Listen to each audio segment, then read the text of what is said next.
Hansbury, I think that your characterization is incorrect. An addendum would not be in an order to show cause. Glendora, say again, please. Hansbury, it would not be in an order to show cause. Glendora, no, it's in this case. Glendora versus Sadley. Judge Hansbury, I have here receipts, logs, exhibits, and proving that ignorant lawyering and shoddy workmanship of Sarrock, Sadley, and Cecilia, and I have a copy for you, and I want a copy, and I have a copy for the defendants. And in that pack alone, there was the addendum. Hansbury, all right, let's mark that as plaintiff 1 for identification. Glendora, inaudible. Okay, that's for the court. This is for the defendant. Hansbury, okay, thank you, officer. I have this, it's in a rubber band. There's 3 bundles. I'm going to mark them as plaintiff's exhibit 1 for identification. Now, Miss Glendora, do you move these documents into evidence? Glendora, I do. Hansbury, okay. So we're up to page 40, folks. It's 10 after 11 a.m. on the Tuesday before Thanksgiving. And we're exposing to you a kangaroo court. Hello, Mr. Sebastian. Hello, Mr. Sebastian. You want to sit in my lap? Page 41. Hansbury says, counsel, do you have an objection to these coming into evidence? Jasper, if I could have just a moment, Your Honor, cross that out, to look through them. Hansbury, you may, and they're coming in solely on the issue of damages, am I correct, Miss Glendora? That's the only thing that you can get in small claims courts, substantive damages. Hansbury, while she's looking at that, Miss Glendora, I would like to correct the record. He swore up and down that he didn't make these orders. He said press made them. And now he says, while she's looking at that, Miss Glendora, I would like to correct the record. On March the 1st, 2006, I did issue a decision on your motion for summary judgment. All right. Not on the orders to show cause. All right? Well, you're still wrong, Hansbury. You ordered that Sarrock could not use civil practice laws and rules 3211 rather, 7A in small claims court. You ruled that. And that denied the vacatur, the second vacatur. And you also ruled on jurisdiction.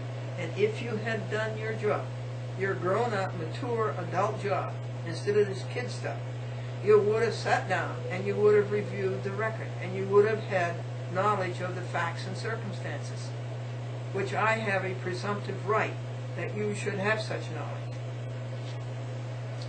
You know, that's about the 5th reason that my $5,000 should have been granted. The judge didn't know what he was doing. He hadn't done his homework. That's John Bryan Hansbury. And so when Hansbury says, I did issue a decision on your motion for summary judgment, all right. Not on the orders to show cause, all right. Nobody ever issued a decision on summary judgment. Nobody even answered it. Glendora, yes, you did. But you issued another order. You told Mr. Sarrock that CPLR, civil practice, laws and rules, 3211-7A, should never be used in small claims court. And that is another proof. Please note. Judicial notice.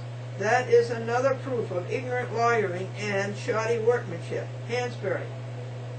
Okay, let's deal with the issue of Plaintiff's Exhibit 1 for identification for the issue of damages. Counsel, see, he runs away. It's right there in front of him, and he's never taken time to read it. And we move on to page 42.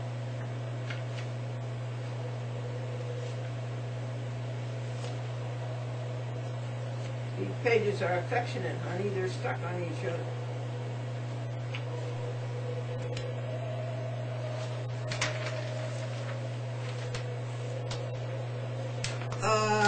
Jasper, phony masquerader, says, Your Honor, cross that one out, Hansbury has no honor. We object to them being admitted. That is, it appears to be largely a collection of personal handwritten notes. There isn't anything in here to, other than perhaps some of the postal receipts, but there's nothing to clarify, and this, this is like 300 pages. There's nothing to clarify that these postal receipts relate in any way to any necessary activity. Trivia, frivolous, and what did she miss? The ad hominem is in there with the hours and the dollars. How the time was spent and for what. That it's as a result of some sort of improper, frivolous activity on behalf of the defense counsel, and the balance of it is personal notes. There isn't anything in here that is probative of the issue of whether or not the plaintiff has been damaged. That's another lie. I would say that her lie count is up to about 15. I would say that Hansbury equals it. Glendora, there's plenty of receipts in there. Hansbury, all right. Now, Miss Glendora, please be seated. Glendora, I'm answering. Oh, I got to answer your question. You want to know what this costs. Hansbury, let me ask you, other than Plaintiff's 1, do you have any documentation on the issue of damages? This bundle you've given me here, do you have any other documentation of damages? I have to reserve on that. Hansbury, well, Glendora, I have to reserve because I think I do. I think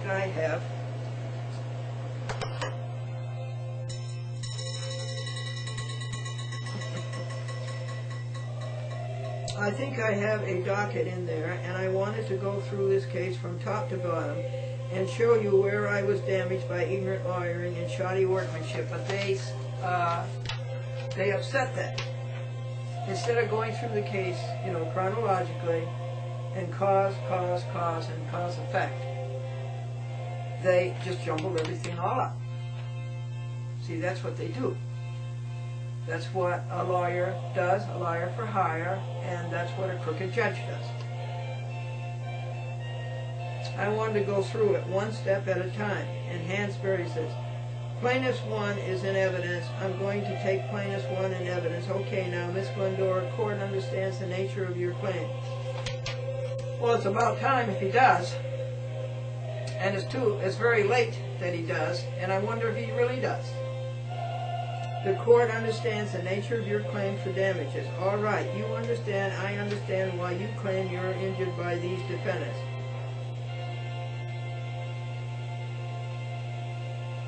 Good going, Trumpet.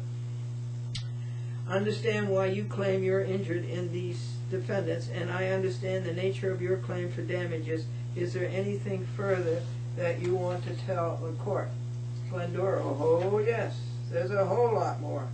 And I have to deal with the fact that not one defendant is brave enough to be here tonight to face the music.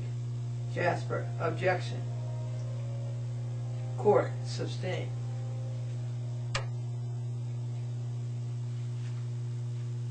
Glendora, on what grounds?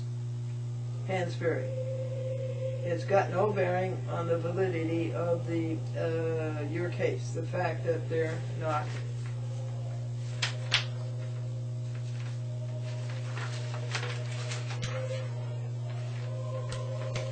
here. They're here by counsel, but that hasn't been proven, and are entitled to be represented by counsel. Yet you don't let me question Jasper. You call this a court? Glendora, all right, then let me ask the counsel. And Hansbury screams, excuse me, Miss Glendora, you don't ask her questions until and unless she testifies. You're the witness now. This is about his 6th blow-up of the evening. I want to hear from you if there's anything further you want to testify to about how you were damaged and the nature of the damages. truth is, Hansbury, you don't want to hear anything. Glendora, yes, there is. Is she going to testify? Hansbury, she said no. Said she has no witnesses. No, she has no witnesses. Hansbury, Glendora, now can 3 people be, Glendora says to all that, how can 3 people be on trial and not appear at the trial to be examined? Is that a good point, folks? This is a trial. Hansbury, I don't know. I'm not answering your questions either. I'm not here to answer questions. Cop out! Glendora, are you going to take that into your decision? Hansbury, no! I'm not going to tell you what I'm going to take into my decision. Why not?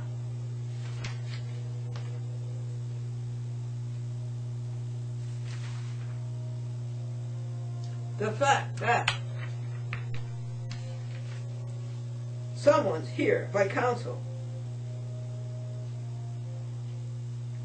no way should be held against them. The fact that they didn't show up, it shouldn't be held against them, huh? They didn't show up at their own peril. I can say anything I want about those people. They aren't here to dispute it. Now, I'd like to point out to you that a lawyer can represent a person only if that person is mentally unbalanced, or if that person is an infant. And there's a third thing. So, Hansbury has just said that Sally Stevens Birkenberg is either mentally unsound or an infant, and the same about Sarah, and the same about Cecilia. Those are the only times that a lawyer can represent anybody. You have to admit that you're screwy, or you have to be an infant. And that third thing, which I can't remember right now.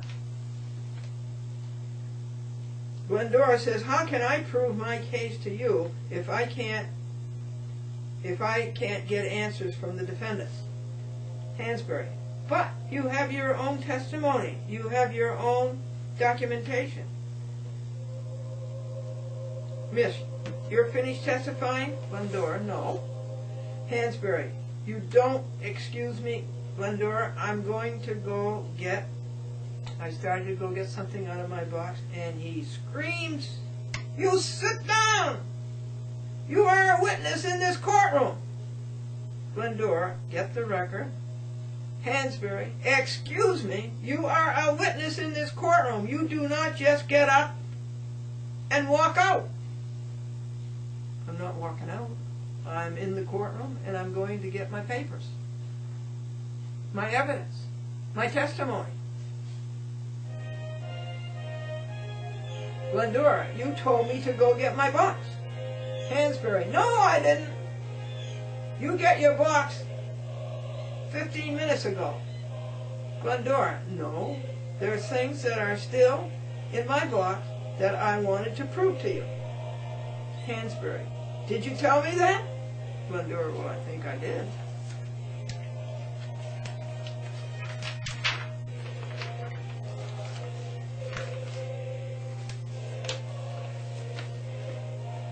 Hansbury, no, you didn't, and you know you didn't. Glendora, all right, then I'll tell you now. I want to go get my box. Hansbury, all right, you may not bring your box up. Is there documents in that box that you need to refresh your recollection in order to testify? Yes. I think that's what I sort of said 5 or 6 times, don't you? Hansbury, you may go and look at those documents. Miss Jasper, do you need a break? Or do you need water or something? I notice you're coughing. There. Jasper, thank you, no. I'm fine for now. Your Honor, thank you. Isn't that sweet that he looks out for her? Glendora says, yes, water would be very good, thank you. And Hansbury snarls, no, I was going to give her the opportunity to go outside and get water. She's coughing. Miss Glendora, do you need to go outside for water? Glendora, no. I'd like to have it brought to me. Hansbury, well, we don't provide that service. Glendora, I also need a table, Judge Hansbury. Hansbury, all right, Miss Glendora. If you look at those documents, I'm going to mark them all for identification. And she gets an opportunity to look at them also. All right, this is why I didn't want you to bring up the box, all right? You need to look at a specific document to refresh your recollection. Glendora, if you go through the file, you will find out that never once did Mr. Sorrock defend the claim on its merits. Everything was procedural. Jasper, objection, Your Honor. If I could have clarification as to what claim we're referring to, there's been a numerous number of actions between the parties, and you have been the one obfuscating. We're talking about one claim. That sadly Sorrock and Masterilli caused me damages. With their ignorant lawyering and shoddy workmanship, I kept having to doing the paper over and over and over again to set the record straight, and with their lying and their cheating and their obfuscation and their obstruction of justice. Hansbury, all right, overruled. In other words, Hansbury didn't grant Jasper's objection. Even if that's the case, all right, let's assume that he just defended everything procedurally, never got to the merits, all right? How does that harm you? Glendora, well, the point is, that's my case. And he should have defended himself against it. And if he didn't defend himself against it, he had no meritorious defense, and therefore the case couldn't be decided for him on the merits. I think that's rather self-evident, Hansbury. Glendora says, well, the point is that you should see that he had no defense, and therefore you should rule in my favor. Hansbury, but Glendora, he never defended on the merits. Now that's about the seventh reason that Hansbury long ago should have awarded me the $5,000. Hansbury,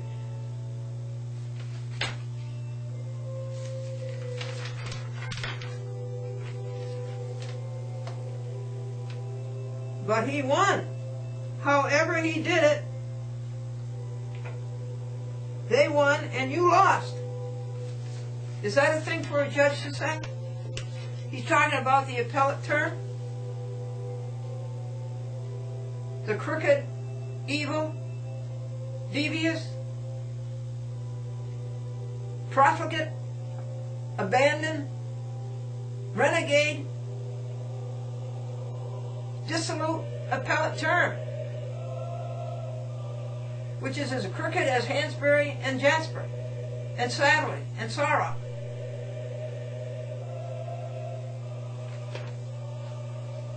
It's Alice in Wonderland, folks. Everything is upside down, wrong side out, backwards. It's like Gilbert and Sullivan. But he won, Hansbury. However he did it. They won and you lost. Should a judge say that to a litigant? And then he says, am I correct? And Glendora says, no. I did not lose. I won. Glendora versus Cecilia Masterilli. And I'm trying to win Glendora versus Sadley.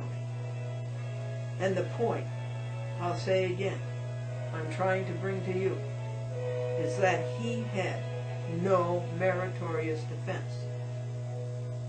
He never once, if you go through the record, he never once defended. If that isn't a reason to rule in the plaintiff's favor, what is?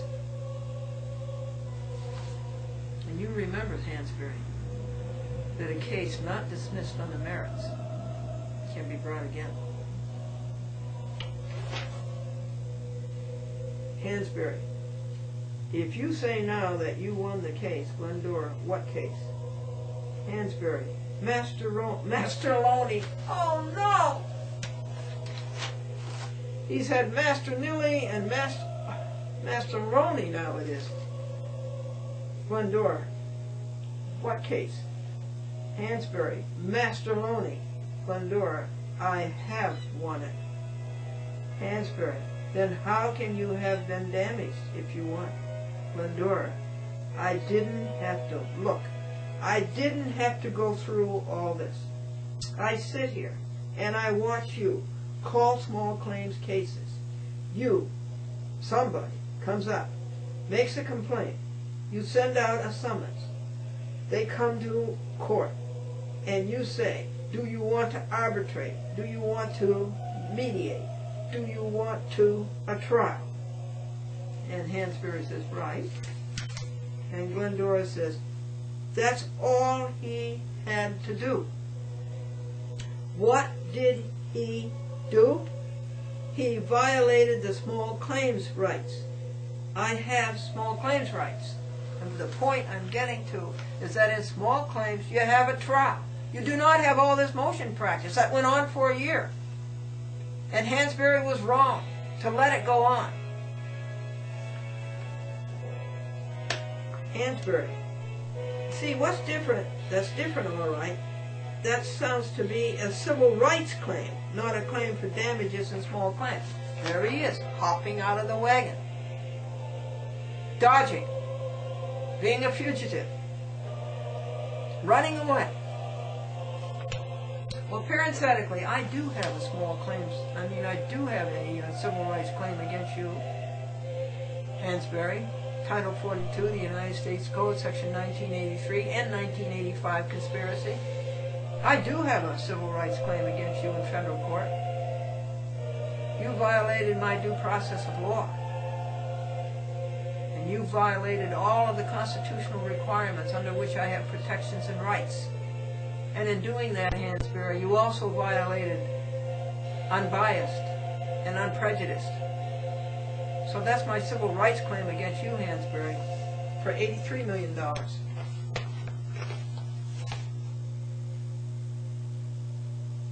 And in doing that, you violated your oath. And in doing that, by the 14th Amendment, you're to lose your job and you're to lose your pension.